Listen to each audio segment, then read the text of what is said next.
Gari otiin sifa baatu kan garaa koo rabbiin anoowwatu namummaa kootti isheen jaallatu hanna beetiin alaala baqatu shaggi gaarii otiin sifa baatu hiika jaalala koo walaalte malee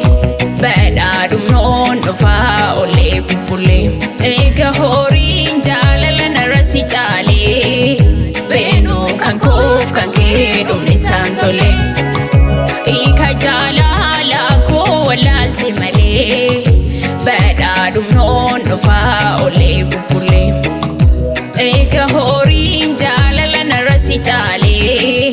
Benu kan koof kan kee dhumni saantole Ayalaalatu shaage ayalaalatu ayalaalatu waayo ayalaalatu ayalaalatu shaage ayalaalatu akkas nagooti otoon si jaalla jettu olte bulte inturinarra olte bulte inturinarra ansineegaa kofaaya kooda fi barara olte bulte inturinarra olte bulte inturinarra ansiyaadee kootu naada fi barara abdii jiru to'ayuu naagahu agartuu kosinna gaarayuu ansiyaada halkanii guyyaa yaaddoo keetiin horiqee boyaa ansiyaada halkanii guyyaa yaaddoo keetiin horiqee boyaa jaalalaa keetiin na jira yaa mi'ooftuu kaatimira jaalala dhugaa mi'ooftuu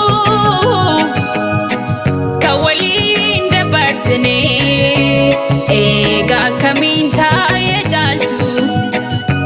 fageenyaan na dhoowwe jaalala dhugaa mi'ooftuu kan waliin na buqqanee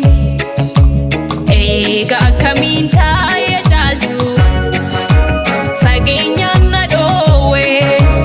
ati salalatee sinna yaada ani salalatee si yaada ati salalatee sinna yaada ani salalatee si yaada obsi wala